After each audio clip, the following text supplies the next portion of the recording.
Hello, hello. My name is Linda, also known as Tortajala around the internet, and I love creative journaling and all things stationery.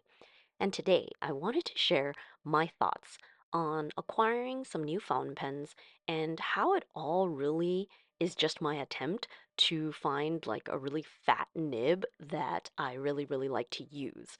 I decided to combine some footage I recorded previously because it's all related to this topic.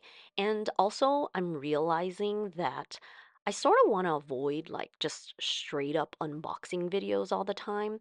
Maybe because I've been doing too many of them, given that I acquired like so many new pens this past summer.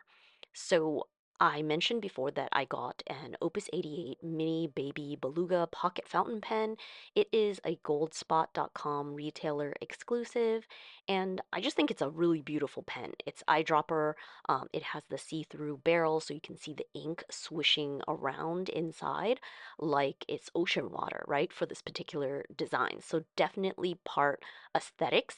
I've had this pen on my list, but I also thought it would be a good opportunity to use all of my blue fountain pen inks because I don't tend to use blue ink very much. And I thought that having this would like purposefully make me use my blue inks because it goes with the whole theme so well. I do sort of make a mess in filling up this pen with a Diamine Snow Globe. It's like a very beautiful shimmery blue ink from the last ink vent. And this Opus 88 is a 1.4 millimeter stub. Yeah, giant, right? So I'm relatively still a beginner in the fountain pen world. So maybe it's a case of like not really knowing what I want. And I mean, it's okay because obviously I am in the experimentation phase. Maybe what I want doesn't even exist. I don't know. But if you've seen my previous videos, you'll know that I like larger broad nibs and I just like the fact that you can use your inks more, you can really see the ink properties and the colors and the variations when you use a very broad nib to write with. And it's also great for creating headings in your journaling and just getting into more of like the decorative lettering arena, as well as coloring in areas like large areas if you doodle and draw with your fountain pens. And previously, I have experimented with pilot parallels.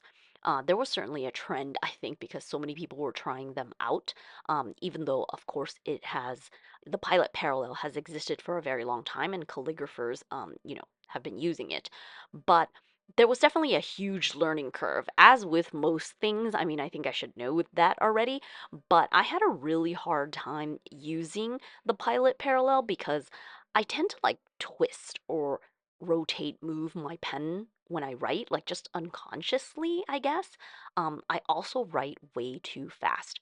So the larger the nib size, the more there's going to be the probability that I'm going to get like skips and things like that because of my own like bad writing posture or angle. It's obviously user error because there are plenty of people who use like giant nibs without problems.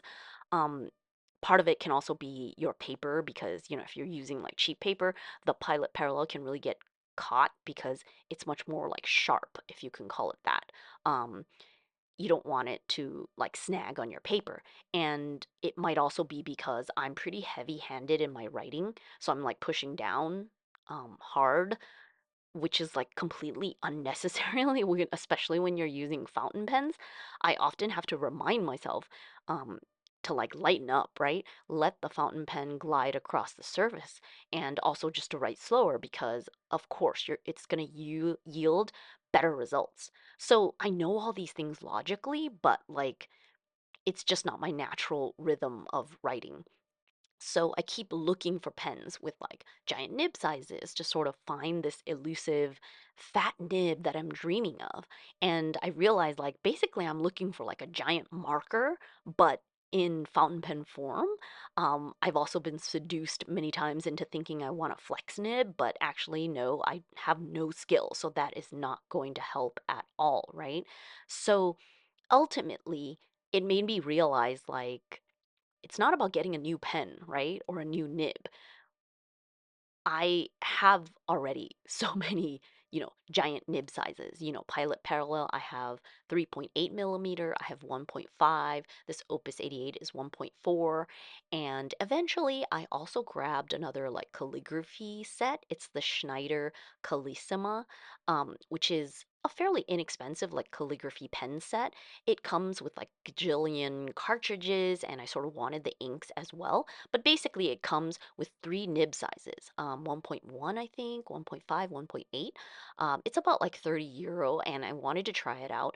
It's very easy to use. I think it would be great for like kids if you wanted to like gift this, because you basically just stick in the cartridge, change out whichever nib size you want, which is not just the nib, it's like the whole nib and grip section that you change. And yeah, it's sort of like a snub nib, right? So really inexpensive if you want to try out a bunch of more large sized nibs. And I guess I'm just like the stubborn person. Like I kept getting attracted by these types of pens because I want to do like beautiful giant lettering, but be able to do it fast like my regular handwriting, which is like you want these two things that like don't go together, so to speak, because if you talk to anyone that does like lettering, they always talk about how the speed at which they're writing those letters, it's so slow compared to like what you see on, socials and things like that, because they're speeding it up so that you don't have to wait when you're looking at it. So basically the problem is me, right? I've said it before that I obviously need practice because naturally I would get better at something with more practice, and then maybe I would be able to write a little bit faster than when I start out. So that makes sense. And here I just wanted to show you a couple of my writing samples. I have put Waringal Purgatorio in my Pilot Parallel, so it's really light, but this is a 3.8 millimeter, and yeah, I just have a really hard time writing anything with this Pilot Parallel, and it's only 3.8 because the biggest Pilot Parallel I think is 6 millimeters. Then I have the 1.8 Schneider calligraphy pen, which I think is a bit easier. It's like more in, like you're getting to just like stub nib range, and then the Opus 88. Uh, and I can sort of write almost normally with this, even if I write fast. But because of my, crazy twisting, rotating movements, every once in a while it might skip. And if I look at my dip pens, I really do like the giant round tip ones. I don't know exactly what those are called, uh, but I don't have very good quality ones, so I don't know again if it's like user error, probably, but probably also it's not like good quality. You can barely write like a letter or two before the ink doesn't even like it doesn't hold that much ink because it's a dip nib. And they were just like it was like a touristy set from like dip nib calligraphy sets, so probably not a good example. But ultimately, I think that in the end, it's just my lack of skill, right? So all this to say, I have realized that I keep getting attracted, like, seduced by pens with giant nibs whenever I see them around because I want to satisfy this need, or really this want, um, of, writing giant, lettering or something with fountain pen, but actually the answer is probably just like practice and hard work and like writing slower, right? Rather than buying a new pen or another calligraphy nib or whatever.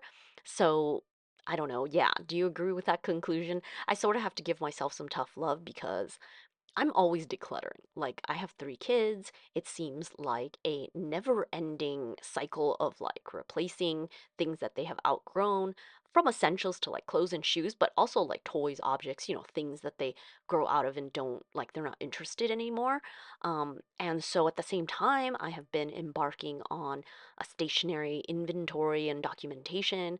I've made a lot of lists, organizing my things. I definitely have done a lot, and it can be overwhelming, obviously, because I have too many things, too many stationary things.